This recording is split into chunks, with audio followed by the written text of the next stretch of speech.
세상의 마지막이 가까워질 때 과연 어떤 일이 일어날까요? 그때를 어떻게 준비하는 것이 지혜로운 것일까요? 예수 그리스도의 계시라. 이는 하나님이 그에게 주사 반드시 속히 될 일을 그 종들에게 보이시려고 그 천사를 그 종 요한에게 보내어 지시하신 것이라.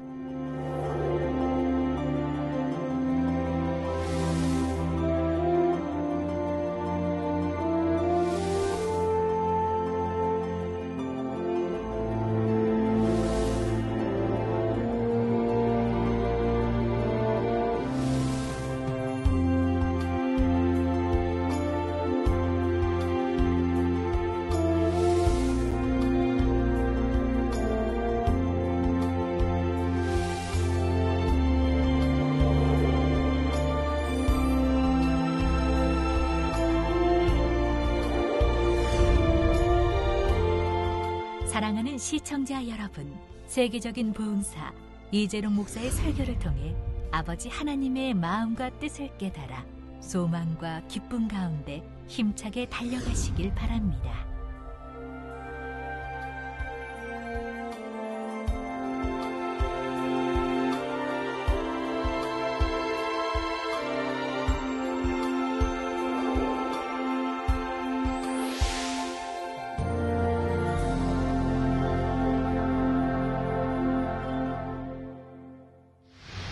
은혜 받으실 말씀은 요한계시록 10장 1절에서 11절 말씀입니다.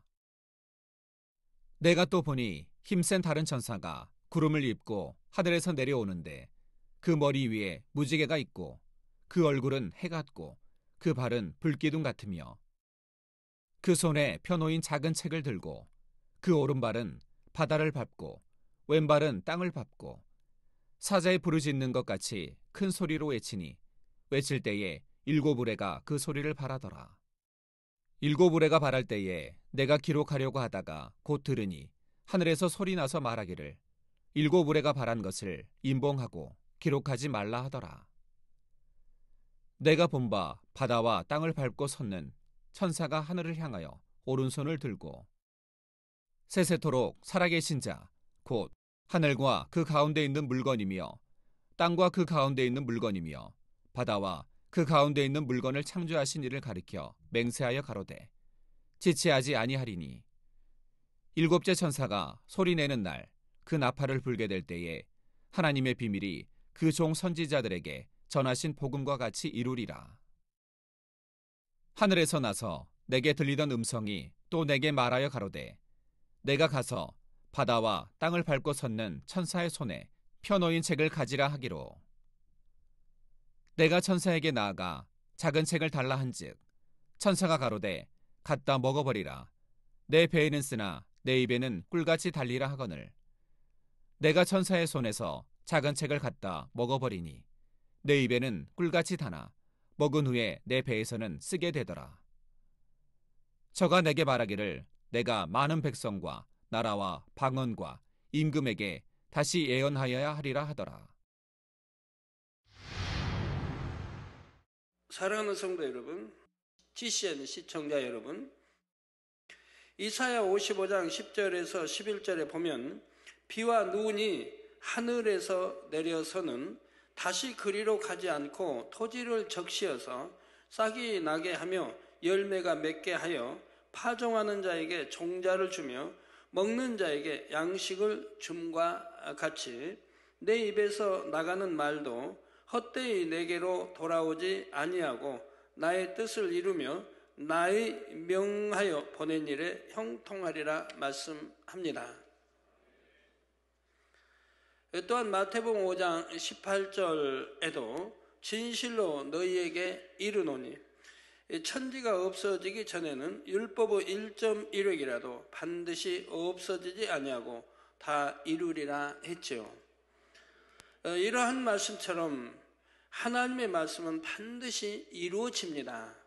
성경의 선민 이스라엘에 대해 예언해 놓은 말씀들도 지금까지 정확하게 성취되어 왔습니다.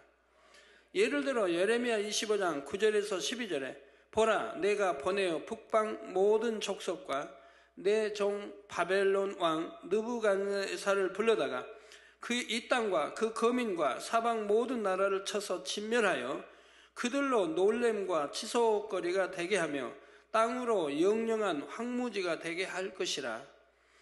내가 그들 중에서 기뻐하는 소리와 즐거워하는 소리와 신랑의 소리와 신부의 소리와 맷돌 소리와 등불빛이 끊쳐지게 하리니 이 온 땅이 황폐하여 놀람이 될 것이며 이 나라들은 70년 동안 바벨론 왕을 섬기리라. 나 여호와가 말하노라. 70년이 마치면 내가 바벨론 왕과 그 나라와 갈대아인의 땅을 그 죄악으로 인하여 벌하여 영영이 황무케 하되 했지요. 이 말씀에는 여러 가지 예언이 담겨 있습니다. 남유다가 바벨론의 느부갓네살에 의해 멸망할 것을 말씀하고 있지요. 또한 유다 백성들이 바벨론의 포로가 되어 70년 동안 그들을 섬길 것을 예언했습니다. 70년이 차면 바벨론이 망할 것도 예언하였지요. 이 말씀대로 BC 605년에 남유다는 바벨론의 침공을 받고 많은 사람들이 포로로 잡혀갑니다. BC 586년에는 바벨론의 느부갓네살에 의해 예루살렘이 다시 침공을 당하고 함락되면서 마침내 남유다는 완전히 멸망하고 말지요. 그 강대하던 바벨론도 BC 539년에 페르시아에 의해 멸망하고 맙니다. 이때 그동안 바벨론의 포로로 잡혀있던 유다 백성들이 70여 년 만에 다시 고향 땅으로 돌아오지요. 바벨론의 침략으로 인해 회파되었던 예루살렘의 성전도 BC 516년에 다시 지어집니다. 이때가 바로 남유다가 바벨론에 의해 완전히 멸망한 지 정확히 70년 되던 해이지요. 이처럼 하나님께서는 예레미야 선지자를 통해 앞일에 대해 예언해 놓으셨고 그 예언들은 정확히 성취되었습니다. 그런데 이 예언들이 온전히 성취되기 이전 당시 바벨론의 포로로 잡혀와 있던 다니엘 선지자가 어느 날 이 예언의 내용을 읽게 됩니다. 그러면서 자기 민족에 대한 하나님의 계획하심을 깨닫게 되지요. 다니엘서 9장 2절에 곧 그 통치 원년에 나 다니엘이 서책으로 말미암아 여호와의 말씀이 선지자 예레미야에게 임하여 고하신 그 연수를 깨달았느니 곧 예루살렘의 황무함이 70년 만에 마치리라 하신 것이니라 했습니다. 이 얼마나 기쁜 소식입니까? 이제 얼마 있으면 곧 70년의 기한이 차고 자기 민족이 풀려나게 되었으니 말입니다. 그런데 다니엘 선지자는 이것을 깨닫고 마냥 기뻐하고만 있었던 것이 아닙니다. 오히려 이어지는 3절에 보면 내가 금식하며 베옷을 입고 죄를 무릅쓰고 주 하나님께 기도하며 간구하기를 결심하고 말씀한 대로 하나님 앞에 회개의 기도를 드리지요. 백성들의 죄를 자신이 대신 자복하며 하나님의 언약이 이루어지기를 간구했던 것입니다. 이는 다니엘 선지자가 누구보다도 영계의 법칙을 잘 알았기 때문이지요. 에스겔 36장 36절에서 37절 말씀 중에 보면 나 여호와가 말하였으니 이루리라. 나 주 여호와가 말하노라. 그래도 이스라엘 족속이 이와 같이 자기들에게 이루어 주기를 내게 구하여야 할지라 하신 내용이 나옵니다. 즉 하나님께서 이루어 주시겠다고 약속을 했습니다. 그러니까 하나님이 주시겠다고 했으니까 이제 됐다라고 있으라는 게 아니죠.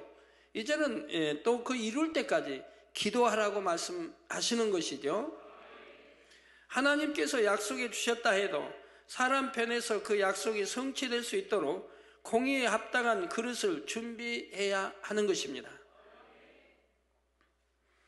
하나님께서 이루어 주신다 했으니 우리는 가만히 있어도 저절로 다 되겠지 이렇게 생각해서는 안 되지요. 다니엘 선지자는 이러한 공의를 잘 알았습니다.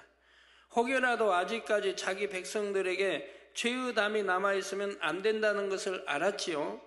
왜 나라가 멸망할 수밖에 없었고 많은 백성들이 포로가 되었는지를 깨달아 회개하여 그 죄의담을 철저히 헐어야만 했습니다. 여러분들도 마찬가지입니다.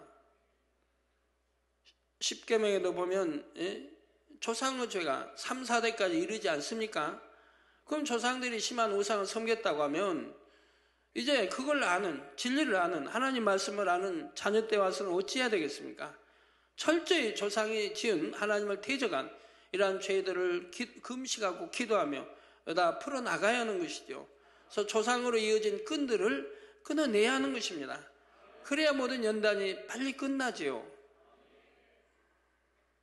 그래서 다니엘 선지자는 자신이라도 대신 금식하며 베옷을 입고 죄를 무릅쓴 채 여호와 하나님 앞에 회개하며 기도했던 것입니다.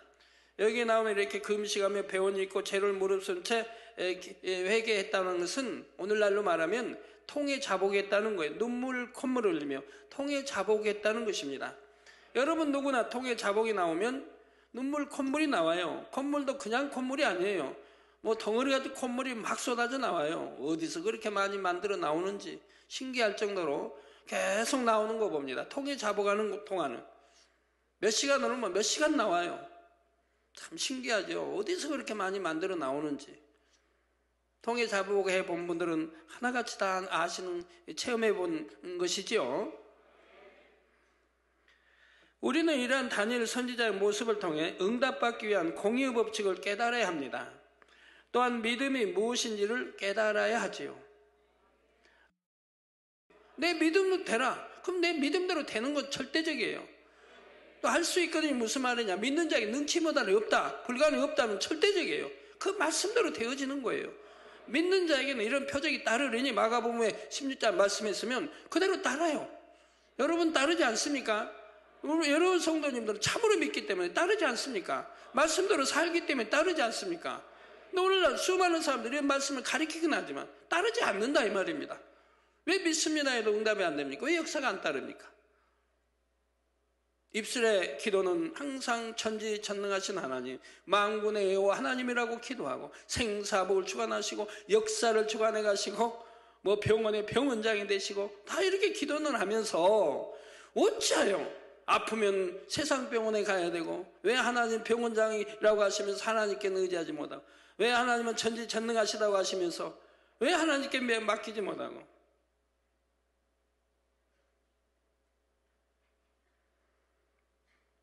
오늘 또 놀라운 간증을 하나 듣게 됩니다. 맹장이 터졌다고 그래요.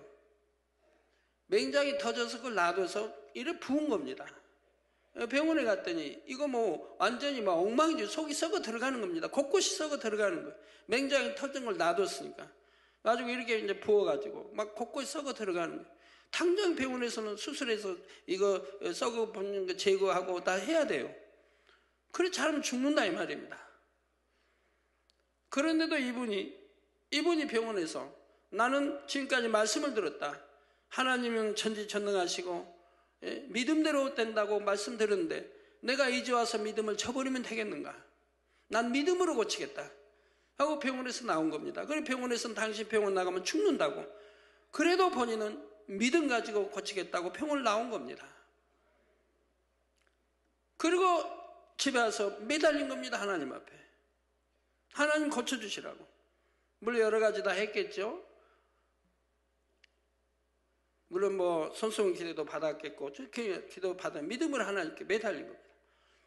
그랬더니 드디어 하나님이 역사한 겁니다. 예? 정말 그 정도면 죽을 수밖에 없는 거예요. 당장 수술하고 당장 다 썩은 거 잘라내고 다 해야 된다 이 말입니다. 너무 위급한 상황인 거예요. 그런데도 나온 거예요. 병원에서. 하나님은 천지전능하시니 내가 하나님 앞에 치료받겠다고 나와서 기도한 겁니다. 그 믿음으로 기도받고요. 그런데 하나님이 역사를 해가지고 깨끗하게 치료가 됐다는 거예요. 이 얼마나 놀라운 간증이에요. 믿음인 겁니다. 믿음이 있다면 죽은 자도 죽을 자도 살아나고 죽은 자도 살아나는 겁니다. 수없이 체험해보지 않습니까? 그러나 내가 믿지 못하고 세상에 의존하기 때문에 치료받지 못한 분들이 얼마나 많이 있습니까? 정말 믿는다면 하나님께 전폭적으로 맡겨드리는 거예요. 그럴 때 하나님이 그 믿음을 보시고 역사하는 거예요. 근데 대부분이 믿는다 하놓고 막상 내게 어떤 문제가 생기면 그런 믿음을 내보이지 못하더라 이 말입니다. 그래서 세상에 의존하고 또 하나님께 의존한다니 결국은 믿음이 아니게 하나님이 역사하지 못한 거 봅니다. 그래서 하나님께서 아무리 약속의 말씀을 주셨다 해도 죄의 담이 남아있으면 응답해 주실 수가 없습니다. 그러므로 하나님의 언약의 말씀을 믿는다면 가만히 앉아서 기다리기만 해서는 안 되지요. 응답받기에 합당한 그릇을 만들어야 합니다. 그것이 참 믿음입니다. 그래서 늘 여러분 말씀드리지 않습니까? 어떻게 하면 응답받을 수 있는 그릇인지, 어떻게 우리가 그릇 준비해야 되는지, 어떻게 하면 응답받는지, 어떻게 하면 가난도 참 물러가고 부유케 되는지, 어떻게 하면 재앙 안 만나고, 어떻게 하면 사고 안 만나고, 어떻게 하면 가정이 복음화되고 핍박받지 안 하고, 어떻게 하면 참 건강하게 살 수 있는지 이렇게 다 말씀으로 가르치지 않습니까? 늘 가르쳐 드린다 이 말입니다. 그래서 그릇 준비하면 된다고. 그릇 준비하면. 믿기 때문에 변화되려고 노력해서 응답의 그릇을 준비하는 것이지요.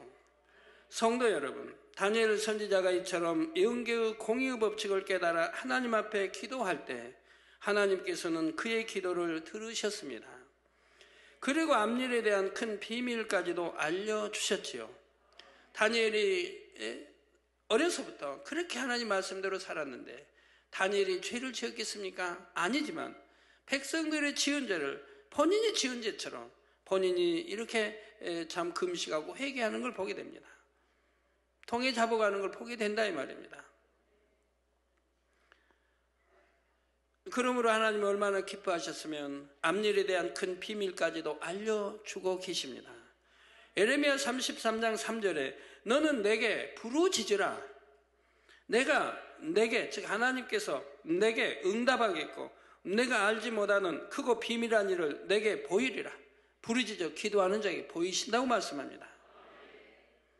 다니엘서 9장 20절에서 23절에 보면 다니엘 선지자에게 응답이 오는 장면이 나오지요.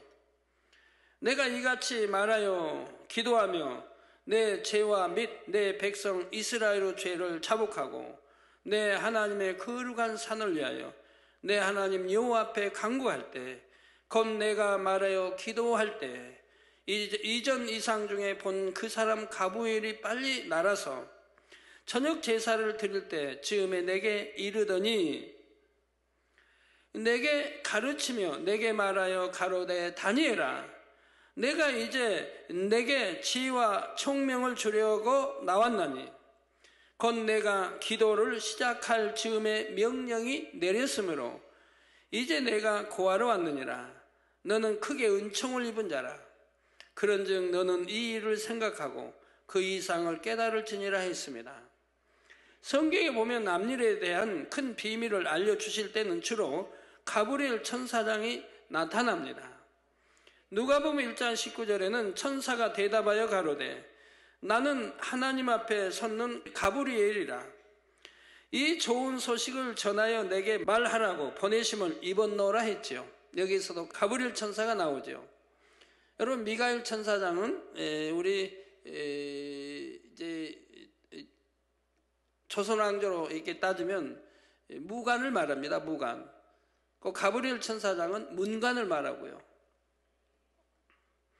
바로 세례 요한의 아버지 사가랴에게 가브리엘 천사장이 나타나 세례 요한의 탄생을 알려주는 장면입니다.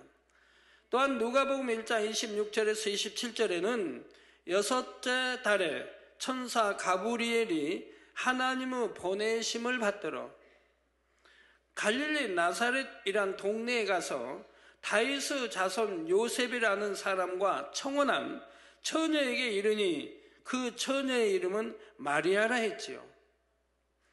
바로 가브리엘 천사장이 동정녀 마리아에게 나타나 구세주 예수님의 탄생을 알려주었던 것입니다. 이처럼 하나님의 명을 직접 받아 수행하는 천사장 가브리엘이 다니엘에게 나타나 장차 있을 크고 비밀한 일을 알려줍니다. 그 중에는 세상 마지막에 있을 7년 환란에 대한 내용까지 있었습니다. 다니엘 선지자가 받은 계시의 내용이 다니엘서 9장 24절에서 27절에 자세히 나와 있지요. 오늘은 그 중에서 7년 환란과 관련된 27절의 말씀만 잠깐 살펴보겠습니다. 그가 장차 많은 사람으로 더불어 한 일해 동안의 언약을 굳게 정하겠고, 그가 그 일의 절반에 제사와 예물을 금지할 것이며, 또 잠포하여 미운 물건이 날개를 의지하여 설 것이며, 또 이미 정한 종말까지 진노가 황폐케 하는 자에게 쏟아지리라 하였느니라 했지요. 일해란 순 우리말로서 일주일, 즉 7일을 의미합니다. 그런데 여기서 말하는 일해란 단순히 7일을 의미하는 것이 아니라 7년을 의미한다는 사실입니다. 하루를 1년으로 계산하는 것이지요. 민수기 14장 34절에 보면 왜 하루를 1년으로 계산하는지를 알 수가 있습니다. 너희가 그 땅을 탐지한 날수 40일의 하루를 1년으로 환산해요. 즉 40일 동안 탐지하겠죠. 그 하루를 1년으로 환산하여 그 40년간 너희가 너희의 죄악을 질지니 너희가 나의 실어버림을 알리라 하셨지요. 즉 믿음으로 순종하지 못하고 불순종했기 때문에, 믿음을 내보이지 못하고 불순종하기 때문에 40년간의 그 이제 탐지할 수 있는 그 시간을 날 주신 것과 같이 이 40년 하루를 1년으로 계산해서 40년간을 광야에서 연단을 받도록 하셨다 이 말입니다. 왜? 하나님이 실어버리신 바 됐다 이 말입니다. 여러분 참 교회에서 교회 일을 한다든가 뭐 하는 여러분 가정도 일터 다 마찬가지입니다. 화평이 깨지면 하나님이 싫어하십니다. 화평이 깨지면 꼭 사단이 역사하기 때문에 하나님이 싫어하세요. 그거 하나 되지 못하면 믿음으로 아멘 하고 나가야 되는데 하나 되지 못할 때 하나님이 싫어버리신 바 되는 거예요. 그래서 하나님이 일함에 있어서 모두가 하나 돼서 아멘 하고 믿음으로 행해나가면 원수마귀 사단의 진이 깨어지고 분쇄되는데 하나님이 역사하시는데 그리 안 하면 하나님이 도와줄 수가 없는 거예요. 역사할 수가 없는 거예요. 오히려 하나님이 싫어하시게 되고 미워하는 바가 되게 되고요. 그래서 잘 진행돼야 할 일들이 막히게 되고 불통이 오고 하는 것을 늘 보게 됩니다. 가나안 땅을 정탐하고 돌아온 정탐꾼들 중에 여호수아와 갈렙을 제외하고는 모두 믿음의 고백을 하지 못했습니다. 이에 백성들도 함께 탄식하며 하나님 앞에 불평과 원망을 쏟아내지요. 이로 인해 이스라엘 민족은 가나안 땅을 탐지한 날수 40일에 대해 하루를 1년으로 계산하여 40년 동안 광야에서 유리하는 삶을 살게 됩니다. 바로 다니엘서에 기록된 일에 역시 이때의 하루는 1년을 의미하는 것입니다. 어느 때는 성경에 보면 천년이 하루같이, 하루가 천년같이, 여기는 이런 장면도 있습니다. 이렇게 하루가 또 일에 또는 이렇게 하루를 또 1년으로 계산하는 이러한 것도 성경에 보면 곳곳에 기록되어 있기 때문에 여러분이 잘 이해를 하셔야 됩니다. 어느 때는 이렇게, 어느 때는 저렇게. 따라서 한 일에는 7년이 되고 이는 7년 환란의 기간을 의미하지요. 그러므로 27절의 내용은 한 일해 동안, 즉 장차 있을 7년 환란 동안 적 그리스도가 이스라엘 민족에게 행할 일을 예언한 내용입니다. 처음에는 적 그리스도의 세력이 이스라엘을 돕는 것처럼 가장하여 접근합니다. 왜요? 이스라엘이 필요하기 때문에요. 이스라엘 유대 민족은 전 세계에 퍼져 있고요. 또 많은 물질에 은행과 여하튼 경제계, 정치계 또는 학계, 문화, 여하튼 골고루 다 퍼져 있습니다. 미국을 위시하여 세계 곳곳에요. 이들의 힘이 필요한 거예요. 이들과 연합하여 이들의 힘이 필요한 거예요, 처음에는. 그렇기 때문에 도와주는 척 하게 되는 거죠. 여기에 이스라엘도 속아 넘어가고 말지요. 그런데 7년 환란 중에 후 3년 반이 되면 적그리스도가 정체를 드러냅니다. 성전을 지어준다고 해놓고는 성전 안에 가증한 물건을 세워놓지요. 또한 본격적으로 이스라엘을 핍박합니다. 왜? 이제 이용할 대로 이용하고 나서 이제 이렇게 되어지는 거죠. 그가 그 이래의 절반에 제사와 예물을 금지할 것이며 또 잠포하여 미운 물건이 날개를 의지하여 설 것이라는 말씀이 바로 이러한 상황을 설명하는 것입니다. 하나님의 성전을 지어준다 하고 지어놓고 그리고 그 안에 이제 우상이 들어선다 이 말입니다. 그러니 속았다는 걸 알게 된다 이 말입니다. 이스라엘은 통곡에서 늘 통곡하는 게 뭡니까? 하나님의 성전을 원하죠. 해파되어버린 하나님 성전이 다시 세워지길 원하는 겁니다. 근데 이것이 세워진다 이 말이에요. 그래서 참 우리 바로 구세주처럼 이렇게 알고 그랬는데 나중에 3년 반이 되니 그 안에 가증스러운 것이 들어서더라 이 말입니다. 그래서 속았다는 걸 알게 됩니다. 그래서 거기에서 속았다는 걸 알게 되고 거기서 통해잡고 회개 역사가 일어나기 시작한다 이 말이에요. 그러니 그때를 알기 위해서 그 속았고 통해잡고 회개 역사를 주기 위해서 지금 복음을 전해 들어가고 있는 거예요. 깨어라 이스라엘 책이 들어가고 있는 거예요. 그걸 그거 읽고 믿든 안 믿든 읽었던 사람들이 이제 그때가 되면 그 읽었던 그거에 의해서 우리가 속았구나 하고 통해 잡아갈 수 있는 우리 2000년 전에 선조가 못 박았던 그분이 정령이 우리 구세주구나. 우리가 기다려서 오시는 게 아니라 이미 오셨고 우리 선조가 못을 박았고 그분이 바로 우리 왕이요 구세주라는 것을 그때 비로소 깨닫게 되는 거예요. 그리고 복음을 전파하면서 또 들었기 때문에 그들이 우리가 가서 복음을 전파하면서 들었고 또 이 기사보적 권능을 보았고 성경도 보았기 때문에 그때는 통해 잡아가면서 그걸 믿게 되는 거예요. 그러면서 회개하게 되는 거예요. 그래서 주님을 영접하고 구원에 이르는 역사가 일어나게 되는 거고요. 그리고 또 이미 정한 종말까지 진노가 황폐케 하는 자에게 쏟아지리라 하였느니라 한 대로 적그리스도의 이스라엘에 대한 핍박은 7년 환란이 끝날 때까지 계속됩니다. 바로 오늘 본문인 계시록 10장이 시기적으로는 7년 환란으로 전 3년 반이 끝나고 후 3년 반으로 접어드는 때입니다. 7년 환란 전체를 볼 때는 막간이라 할 수 있으며 3차 세계대전은 중반을 넘어서는 때이고요. 적그리스도에 의한 본격적인 환란이 시작되는 후 3년 반을 향해 치달아가고 있습니다. 그래서 두 증인이 필요하고 복음으로 무장된 두 증인이 또 외치게 되는 것이고요.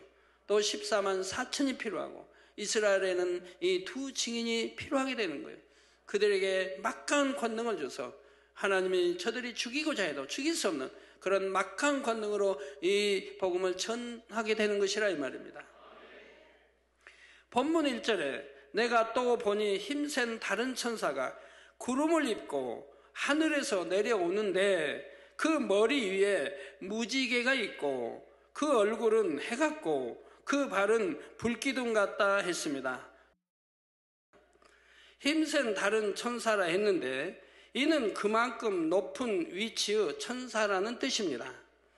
본문에 나오는 천사는 하나님의 보호자 옆에 있는 천사들 중에 하나입니다. 천사들 사이에도 정확한 서열이 있지요. 아무나 하나님의 보호자 옆에 가까이 갈 수가 있는 것이 아닙니다. 그런데 이 천사는 하나님 앞에서 직접 명을 받들어 행하는 천사이지요. 7년 환란 동안에도 점점 더 악으로 관영해 가는 이 땅을 심판할 권세를 받은 천사입니다. 구름을 입고 하늘에서 내려온다 했지요. 주님께서도 장차 공중에 재림하실 때 영광의 구름을 타고 내려오십니다. 장차 천국에 가서 구름 자가용을 탈 수 있는 자격도 아무에게나 주어지는 것이 아니고요. 이처럼 구름은 영광을 의미합니다. 이러한 구름을 입고 하늘에서 내려온다는 것은 하나님으로부터 직접 명을 받아 수행할 만큼 인정받는 높은 위치의 천사임을 말해주지요. 즉 아까 가브리엘 천사장도 하나님이 보내심을 보러 나오지 않습니까? 하나님이 보내서 왔다 이 말입니다. 자, 그래서 그 머리 위에는 무지개가 있다 했습니다. 무지개는 약속의 증표입니다. 우리 하나님이 함께 하신다고 하는 약속의 증표입니다. 하나님께서 말씀하신 그대로 정확하게 심판이 이루어질 것을 의미합니다. 또한 무지개는 하나님의 보좌를 두르고 있지요. 이러한 무지개를 그 머리 위에 두었으니 이는 이 천사가 얼마나 큰 권세를 가지고 있는지를 나타내 줍니다. 그 위엄과 능력이 대단하지요. 얼굴은 해 같다 했습니다. 이 역시 지극한 위엄을 나타내지요. 또한 정오의 해와 같이 공의 가운데 정확하게 모든 것을 두루 살핀다는 의미입니다. 다음으로 발은 불기둥 같다 했습니다. 이는 불로 심판할 권세가 있음을 나타내지요. 결국 구름, 무지개, 해, 불기둥 이와 같은 표현들은 이 천사의 능력과 권세를 나타냅니다. 하나님께서 언약에 놓으신 심판의 권세를 대신 받아가지고 왔다는 말입니다. 7년 환란의 모든 것은 이처럼 하나님의 주권 아래서 하나님의 명령을 받은 천사들에 의해 정확하게 이루어지게 됩니다. 이어지는 2절 3절에 그 손에 펴 놓인 작은 책을 들고 그 오른발은 바다를 밟고 왼발은 땅을 밟고 사자에 부르짖는 것 같이 큰 소리로 외치니 외칠 때 7 우레가 그 소리를 바라더라 했습니다. 여기서 굳이 작은 책이라는 것은 전체적인 내용이 담긴 책이 아니라 일부의 내용이 담긴 책이기 때문입니다. 사도 요한이 보고 있는 그 때로부터 시작해서 7년 환란이 끝날 때까지의 내용이 담긴 책이지요. 곧 후 3년 반에 있을 내용들만이 담긴 책입니다. 오른발은 바다를 왼발은 땅을 밟고 있다는 것은 하나님께서 천사에게 주신 권세 안에 모든 것이 다 포함되어 있다는 뜻이지요.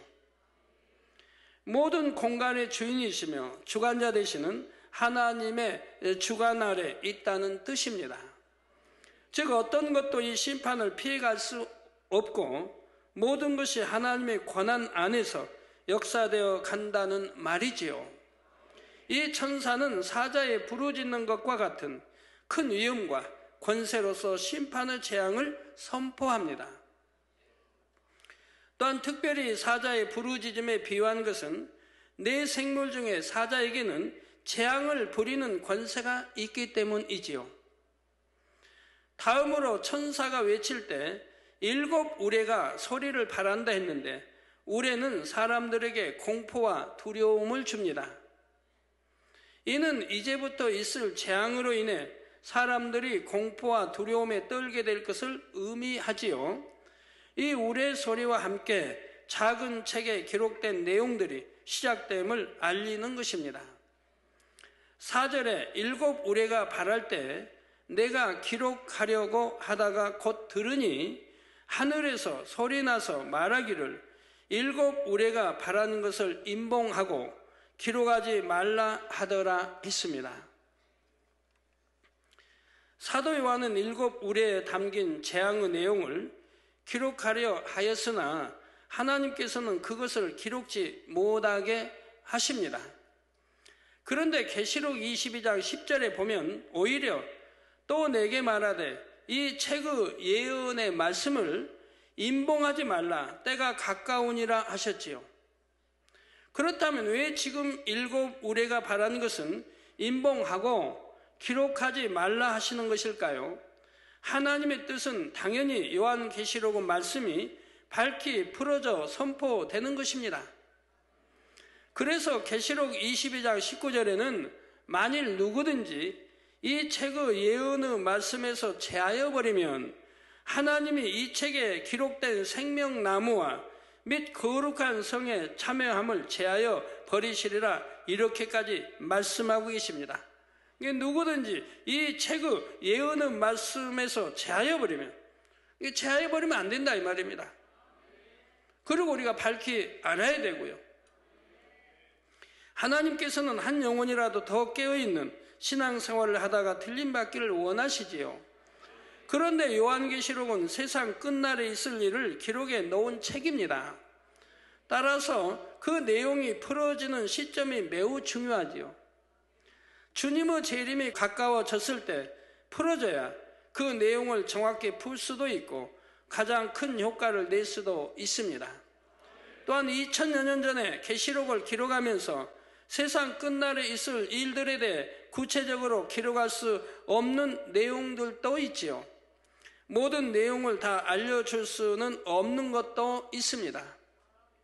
예수님을 통한 구원의 도가 만세전에 감춰진 비밀이었던 것과 같이 때로는 때가 이르기까지 감춰 놓아야 하는 내용도 있는 것입니다. 지금은 때이기 때문에 이 계시록을 자세하게 풀어주시는 겁니다. 그래서 계시록 후 7년 환란에 대한 내용 중에도 하나님께서는 실체를 알려주셔야 할 것과 그러지 말아야 할 것이 있었습니다. 때가 되어 그 실체가 드러나기까지 굳이 드러낼 필요가 없는 것이 있지요. 자, 예를 들어 제가 지금 계시록 강의를 해가면서 때로는 특정한 나라들의 이름을 거론합니다. 사실 그들 나라 입장에서 보면 들어서 결코 기분 좋을 내용들이 아니지요. 하지만 지금은 그만큼 마지막이 가까웠기 때문에 여러 가지 위험과 부담을 감수하면서까지 저는 계시록의 내용을 풀고 있습니다. 그리고 하나님이 다 명하신 것이어서 하나님께서 저를 지켜주실 것도 믿고요. 그렇게 해서 한 영혼이라도 더 깨어나기를 간절히 바라는 마음에서 있지요.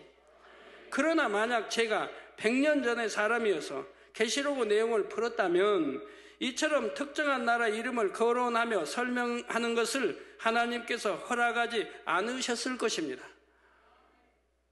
설명해도 이해도 안 되겠고 아무도 믿으려고 안 하겠고 그때 그런 말 했다면 나는 돈 사람이 될 거라 이 말입니다. 정신 이상자가 될 것이고 200년 전에 만약에 계시를 풀어서 누가 했다고 하면 탱크가 뭔지도 모르고 비행기가 헬리콥터가 뭔지도 이름 자체도 없는 때인데 그런 게 뭐 해서 설명한다고 해봐요. 지금 계시록 설명한다고 해봐요.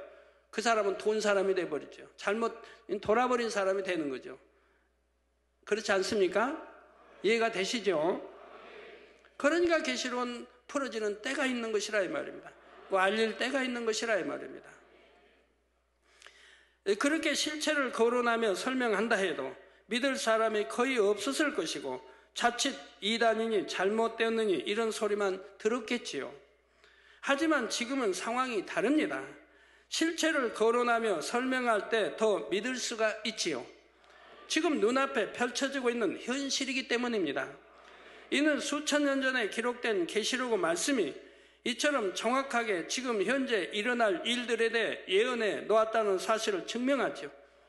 더군다나 이제 실제로 우리가 보이는 3차 대전 앞으로 쓰여질 이런 가공한 무기들이나 모든 것들이 우리가 다 본바요. 알고 있는 것이기 때문에 이 계시록을 풀어나간다고 하면 오히려 은혜가 되고 믿음이 될 수 있는 것이라 이 말입니다.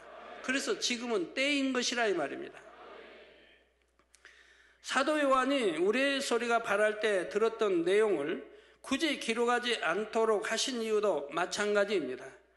미리 알려줘서 유익이 된다면 그렇게 하겠지만 그렇게 할 필요가 없지요. 어차피 때가 되면 그 실체들이 드러나고 모든 것을 알게 되기 때문입니다.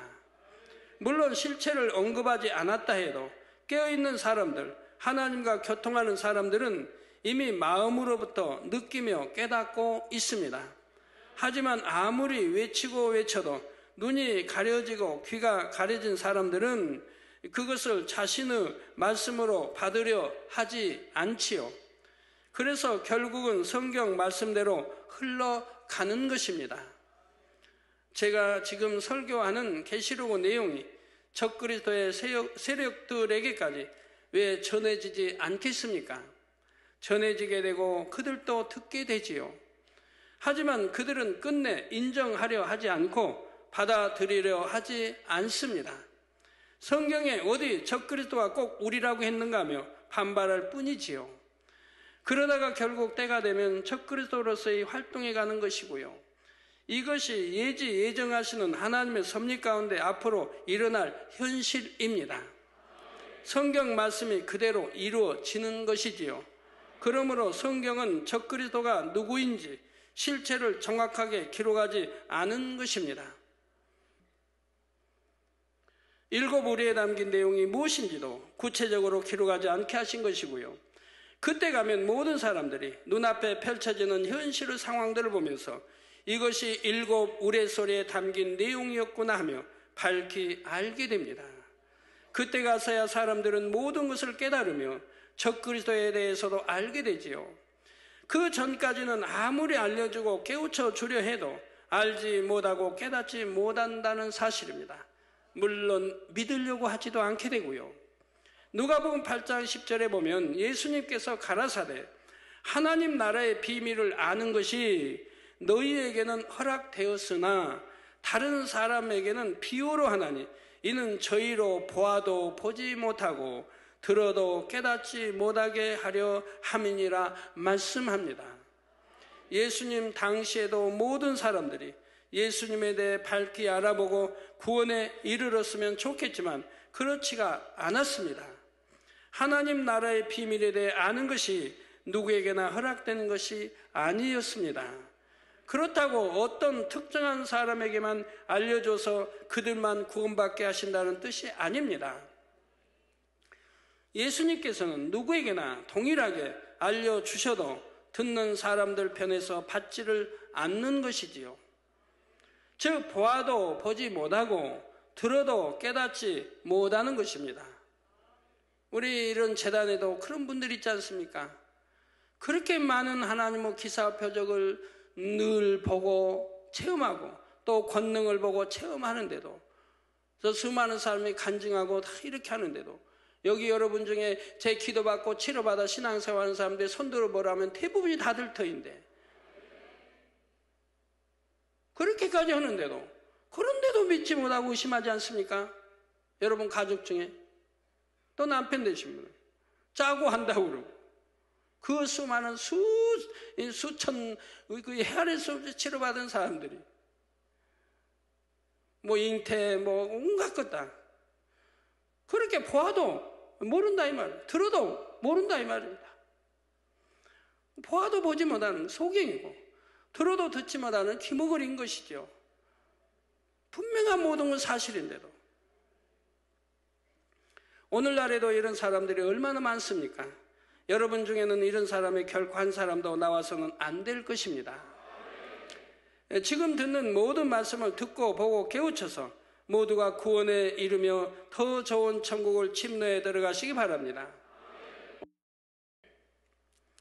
결론을 말씀드립니다. 사랑하는 성도 여러분, 성경 안에는 사실 많은 비밀들이 숨겨져 있습니다.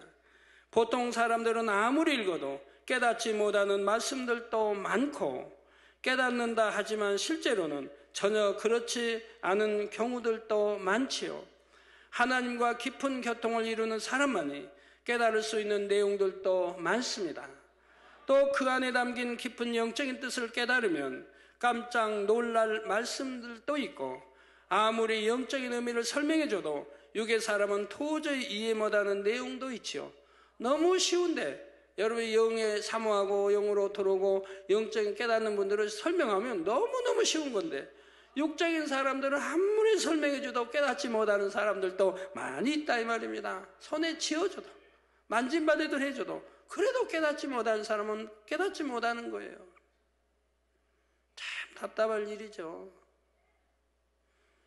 저희 학교 다닐 때 보면 참 그런 일이 있었습니다. 요즘은 뭐 서울은 모르겠는데 시골에서 이렇게 초등학교 다닐 때 보면요 정말 봐도 답답한 사람도 많아요. 구구단 그렇게 가르쳐도 2학년 때 구구단 배우는데 3학년이 4학년이 5학년이 돼도 구구단을 못 외우는 학생들이 있어요. 그러니 어떻게 해요?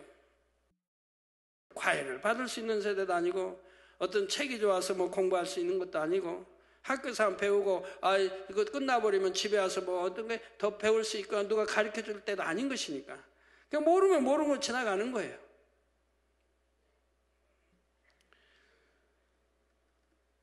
네, 영적인 것도 그래서 사모한 분들은 이제 영안이 열리고 영세계 알고 이렇게 이해가 되는데, 육의 사람은 영 사모하지도 않고 들어가려고 안 하면 아무리 들어도 이해도 안 되고 모른다 이 말입니다. 그래서는 안 되죠. 사모하고 불같이 기도해서 영세계를 나도 알려고 해야 되고 결국은 뚫어 들어가야 되는 거예요. 네, 오히려 육의 사람은 도저히 이해를 못하는 내용도 있죠. 오히려 오해해버리는 사람도 있을 수 있습니다. 그래서 베드로후서 3장 16절에 보면 또 그 모든 편지에도 이런 일에 관하여 말하였으되 그 중에 알기 어려운 것이 더러 있으니 무식한 자들과 굳세지 못한 자들이 다른 성경과 같이 그것도 억지로 풀다가 스스로 멸망에 이르느니라 하신 말씀도 있지요. 그러니 결국은 자기의 믿음의 분량 안에서 열심히 먹고 소화시켜 나가면 되는 것입니다. 그러다 보면 깊은 영적인 말씀도 깨달아지는 더 깊은 영의 차원으로 들어가게 되지요. 점점 배워 들어가는 것이라 이 말입니다. 계시록 강의의 말씀을 듣는 여러분은 참으로 복되다는 사실을 아시기 바랍니다. 또한 왜 이 비밀한 말씀들을 지금 이처럼 밝히 풀어주고 계신지를 깨달으시기 바랍니다. 더 이상 감추어 둘 수 없는 때가 온 것이며 본 재단이 이와 같이 밝히 풀어주어도 원수 마귀 사단이 송사하지 못하는 공의에 합당한 재단이기 때문이지요. 하나님께서 여러분에게 주신 이 귀한 진주를 소홀히 흘려버리는 분은 결코 한 분도 없기를 부탁드립니다. 자신의 모든 소유를 팔아서 보화가 묻혀있는 밭을 샀던 지혜로운 사람처럼 여러분도 모든 소유를 팔아서 이 귀하고 복된 생명의 말씀을 얻으시기 바랍니다. 그래서 이 안에 감친 천국 새 예루살렘까지 곧장 전진해 가는 여러분이 되시기를 주님의 이름으로 축원합니다. 말씀 상고하시면서 통성으로 다 같이 기도하시겠습니다. 할렐루야. 주님, 은혜와 사랑에 감사를 드립니다. 아버지, 오늘 또 들은 말씀이 믿음이 되고 생명이 되게 축복해 주옵소서. 아버지, 이 계시록 강의를 통해서 더 큰 믿음으로 이루어지게 해주시기를 원합니다. 영의 것도 사모하여서 더 영으로 들어갈 수 있게 해주시기 원합니다. 마지막 때 사는 저희들이 얼마나 급히 또 아버지 신속하게 신부단장도 해야 할 것을 깨닫게 도와주시기 원합니다. 미래는 5 처녀가 아니라 슬기로운 5 처녀가 되어 기름 준비도 잘하게 도와주시기를 원합니다. 주여 감사합니다. 우리 주 예수 그리스도의 이름으로 기도하옵나이다. 아멘.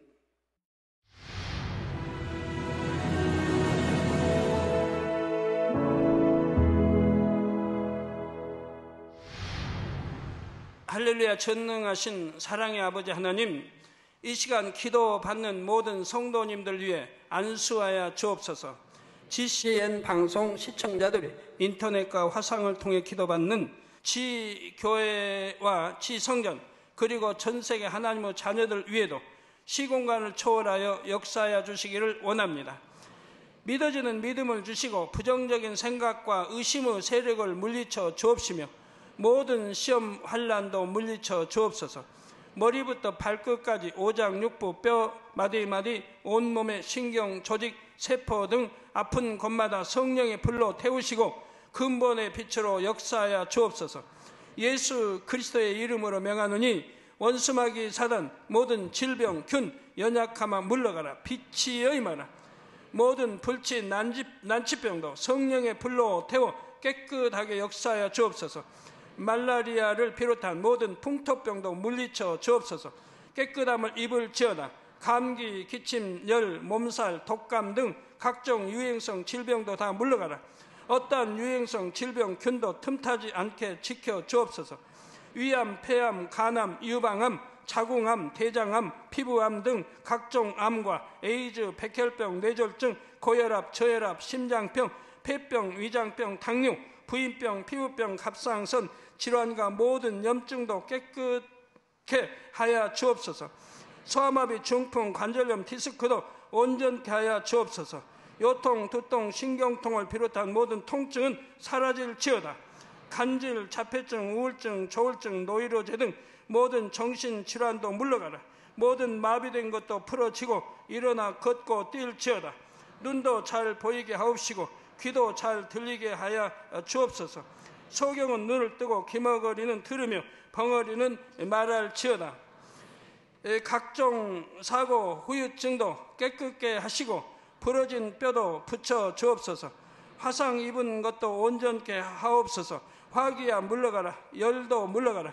아버지, 흉터도 나지 않게 역사해 주시기를 원합니다.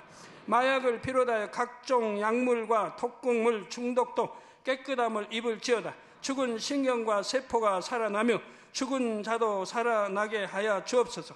잉태의 축복도 주시기를 원합니다. 잉태 축복을 받으라. 예수 그리스도의 이름으로 명하노니 원수마귀 사단아, 하늘 공중 곳에 잡은 악의 영들아 물러가라.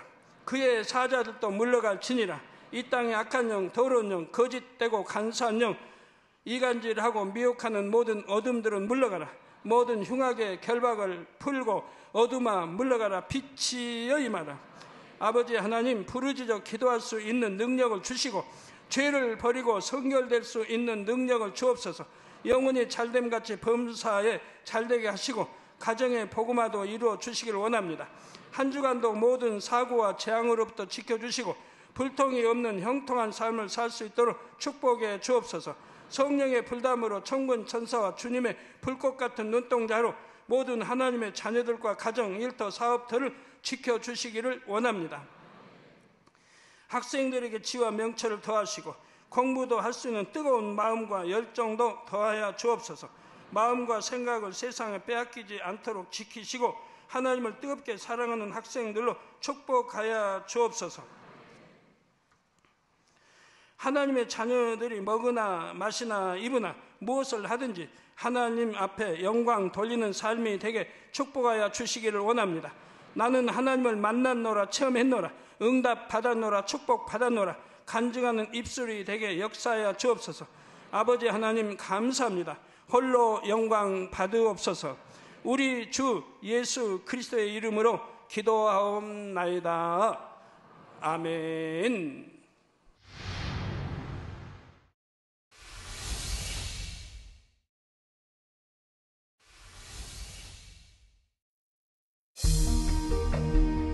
이 세상의 마지막이 가까워질 때 과연 어떤 일이 일어날까요? 그때를 어떻게 준비하는 것이 지혜로운 것일까요? 요한계시록에 그 해답이 담겨 있습니다. 마지막 때를 깨어 준비하며 신부단장할 수 있도록 마지막 때에 속히 되어질 일에 대해 세세히 기록한 요한계시록. 사랑하는 시청자 여러분, 세계적인 부흥사 이재롱 목사의 설교를 통해 들은 말씀을 지켜 행함으로 진정 복 있는 사람들이 되시길 바랍니다. 오늘 말씀 본문을 통해 여러분을 향한 하나님의 뜻을 묵상해 보시겠습니다.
성경의 선민 이스라엘에 대해 예언해 놓은 말씀들도 지금까지 정확하게 성취되어 왔습니다. 하나님께서 약속해 주셨다 해도 사람 편에서 그 약속이 성취될 수 있도록 공의에 합당한 그릇을 준비해야 하는 것입니다. 일해란 순 우리말로서 일주일 즉 7일을 의미합니다. 따라서 한 일에는 7년이 되고 이는 7년 환란의 기간을 의미하지요. 처음에는 적그리스도의 세력이 이스라엘을 돕는 것처럼 가장하여 접근합니다. 그런데 7년 환란 중에 후 3년 반이 되면 적그리스도가 정체를 드러냅니다. 성전을 지어준다고 해놓고는 성전 안에 가증한 물건을 세워놓지요. 또한 본격적으로 이스라엘을 핍박합니다. 적그리스도의 이스라엘에 대한 핍박은 7년 환란이 끝날 때까지 계속됩니다. 무지개는 약속의 증표입니다. 우리 하나님이 함께 하신다고 하는 약속의 증표입니다. 하나님께서 말씀하신 그대로 정확하게 심판이 이루어질 것을 의미합니다. 또한 정오의 해와 같이 공의 가운데 정확하게 모든 것을 두루 살핀다는 의미입니다.